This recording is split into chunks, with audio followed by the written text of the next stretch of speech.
সবাইকে স্বাগত। আজকে আমার রান্নাঘরে পনির এসে গেছে। তো এই পনিরের রেসিপিটা আমি কিভাবে বানাই তোমাদের সাথে সেটাই শেয়ার করব। চলো দেখে নাও আমি কিভাবে বানাই। এই রেসিপিটা করার জন্য আমি কড়াইতে তেল গরম করে নিয়েছি। এতে আমি 3টে মিডিয়াম সাইজের পেঁয়াজ কুচো করে ভেজে নেব লাল লাল করে।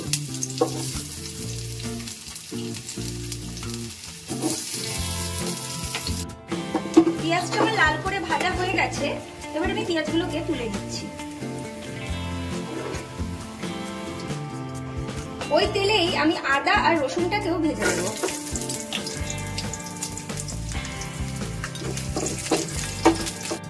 রসুন আর আদাটাও আমার ভাজা হয়ে গেছে, এবার আমি তুলে নিচ্ছি।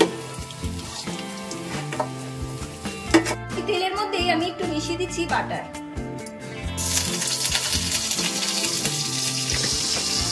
বাটারটা গলে গেলে আমি এই তেলেতেই পনিরটা একটু ভেজে নেব। এই টুকরোগুলোকে আমি ভেজে নিচ্ছি।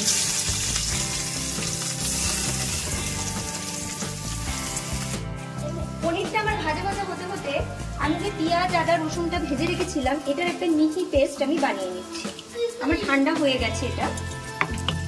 এবার আমি একটা মিহি পেস্ট, আমার ভাজা পেঁয়াজ আদা রসুনের পেস্টটা হয়ে গেছে।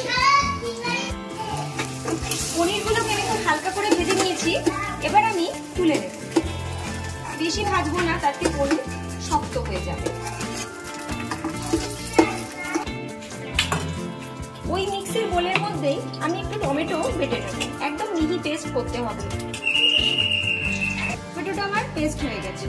আমি আরেকটু তেল নিয়ে নিয়েছি। এতে দিয়ে দিচ্ছি একটু গোটা গরম মশলা, তেজপাতা, আর ফোড়ন হিসেবে দিচ্ছি গোটা জিরে। দিয়ে হালকা একটু ভাজা ভাজা করবো যতক্ষণ না একটু সুন্দর গন্ধ ছাড়ে। ভাজা ভাজা হয়ে গেছে। এবার আমি দিয়ে দিচ্ছি এতে কাশ্মীরি লাল লঙ্কার গুঁড়ো আর হলুদের গুঁড়ো। এতে হলুদ আর কাশ্মীরি লঙ্কার গুঁড়োটা দিলে রংটা খুব ভালো আসে।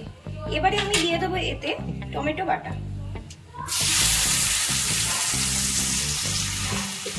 দিয়ে আমি ভালো করে কষিয়ে নেব। আমি দিয়ে দিচ্ছি ওই পেঁয়াজ আদা রসুন ভেজে রাখা যে পেস্টটা, সেটা আমি দিয়ে দিলাম। দিয়ে ভালো করে আমি কষিয়ে নেব।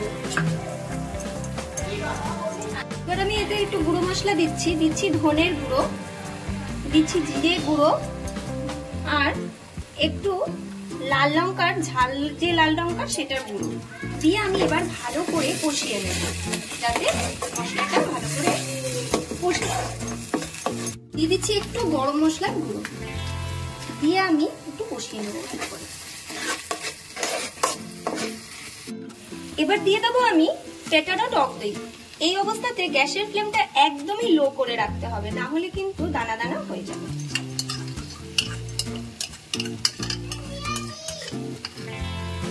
করে নিতে হবে যাতে দানা দানা না হয়। মশলাটা দিয়ে আমার তেলটা ছেড়ে দিয়েছে। এবারে আমি দিয়ে দেবো এতে মশলা ধোয়া জল, যাতে আমার মশলাটা ভালোভাবে সিদ্ধ হয়ে যায়। এই অবস্থাতে আমি দিয়ে দিচ্ছি স্বাদ মতো নুন, দিয়ে ভালো করে মিশিয়ে নিচ্ছি।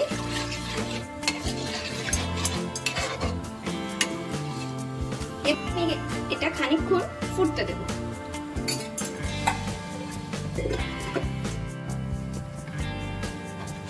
মশলাটা দিয়ে আমার তেল ছেড়ে দিয়েছে। এবার আমি পনিরগুলোকে এর মধ্যে দিয়ে দেব।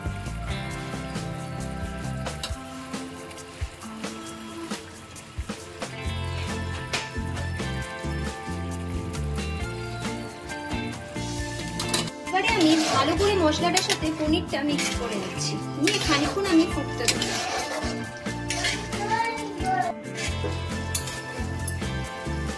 পনিরটা আমার হয়ে গেছে।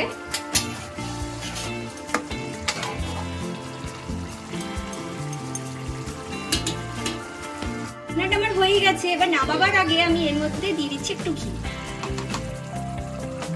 দিয়ে আমি ভালো করে নাড়িয়ে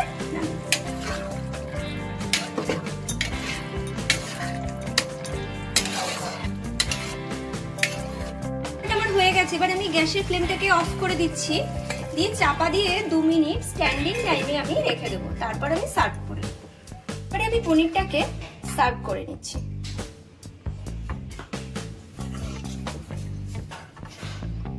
দেখো পুরো রেস্টুরেন্টের মতন হয়েছে দেখতে, যেরকম রেস্টুরেন্টে গ্রেভিগুলো হয় ওই রকমই দেখতে হয়েছে। টেস্টও খুব ভালো হয়, আমাদের বাড়ির সবাই খেতে খুবই ভালোবাসে। তোমরাও বাড়িতে অবশ্যই এটা একবার ট্রাই করে দেখো, আমার কথা শুনে ভালো লাগবে আশা করা যায়।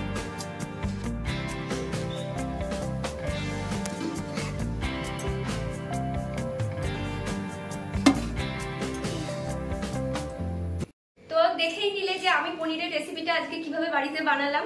এটা আমাদের বাড়ির সবার খুব প্রিয় একটা রেসিপি, পুরো রেস্টুরেন্টের মতন স্বাদ হয়। এটা রুটির সাথে দারুণ লাগে খেতে, পরোটা দিয়েও খেতে পারো বা ফ্রাইড রাইস, পোলাও, এটাও খুব ভালো লাগে এর সাথে খেতে। অবশ্যই বাড়িতে ট্রাই করো, কমেন্টে অবশ্যই জানিও তোমাদের এই রেসিপিটা কিরকম লাগলো। আর লাইক করতে, শেয়ার করতে আর সাবস্ক্রাইব করতে কিন্তু একদম ভুলো না।